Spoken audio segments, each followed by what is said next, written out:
كشف مصدر داخل النادي الأهلي أن اسم المهاجم المصري أحمد حسن كوكا مطروح ضمن الترشيحات لدعم خط الهجوم خلال فترة الانتقالات الصيفية الجارية، خاصة مع اقتراب المهاجم الفلسطيني وسام أبو علي من الانتقال إلى نادي كولومبوس كرو الأمريكي.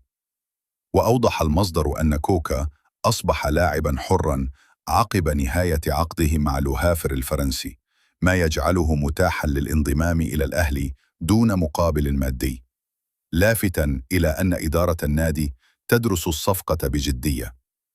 وأشار إلى أن المقترح المطروح ينص على التعاقد مع كوكا لمدة موسم واحد مع خيار التمديد، لكن القرار النهائي بخصوص ضمه يعود إلى المدير الفني الإسباني خوسيه ريبيرو، الذي سيحسم الموقف وفقاً لاحتياجاته الفنية.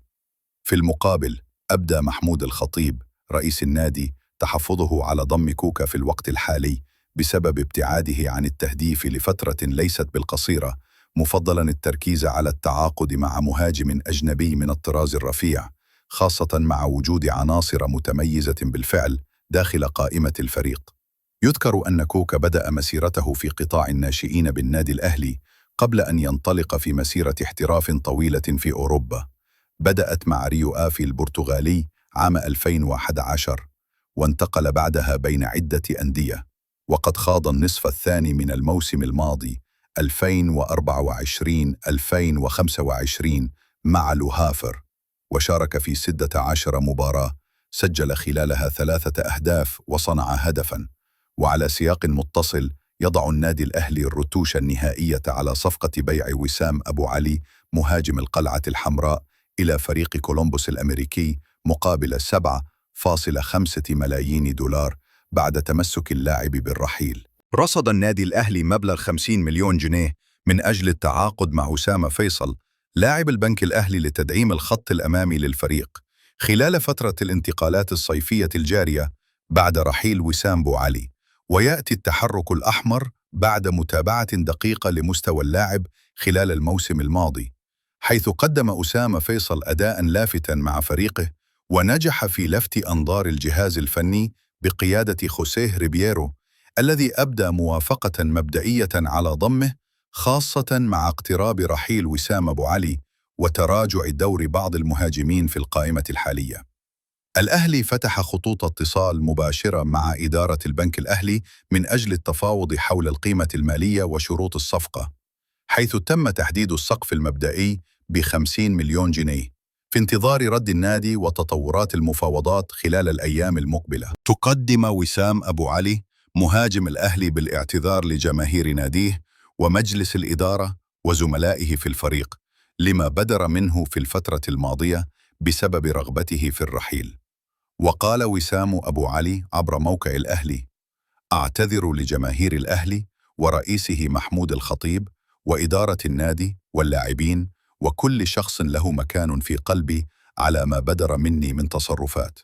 وأضاف: لا أريد سوى حب جماهير الأهلي والإدارة. منذ فترة أمر بضغوط أسرية وفعلت أشياء لا أوافق عليها، لأنني لا أوافق على مثل هذه التصرفات من أي لاعب آخر. وواصل: النادي الأهلي كبير وعظيم، وعلاقتي به منذ اليوم الأول رائعة جدا، وهو النادي الذي جعلني أكبر في كرة القدم وساعدني في الحصول على عروض الاحتراف وأن أصبح نجما في الكرة، ولعبت معه أفضل موسم ونصف في حياتي. وأكمل: اشتريت منزلا هنا في مصر، وأسرتي جاءت للمعيشة معي هنا بسبب حبي للأهلي ومصر. وأشار: تصرفت بشكل لا يليق بلاعب النادي الأهلي، وقضيت أفضل أيام حياتي في الأهلي، والجمهور كان يدعمني في الفترة التي كنت أقابل فيها سوء توفيق، والأهلي هو من جعلني نجم نجوم منتخب فلسطين.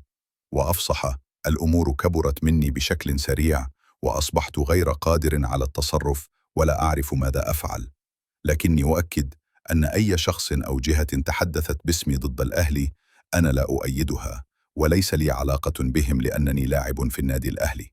واستطرد: أحترم إدارة الأهلي ومتأكد أنها ستتفهم ظروفي الأسرية وإذا تمت الصفقة أم لا. أنا سعيد جدا أنني في النادي الأهلي وأقدر ذلك، وبدون الأهلي لما شاركت في مونديال الأندية وظهرت أمام العالم كله. وأتم تصريحاته: أعشق النادي الأهلي، وشرف لأي لاعب أن يلعب في الأهلي، وهو أكبر ناد لعبت له في حياتي.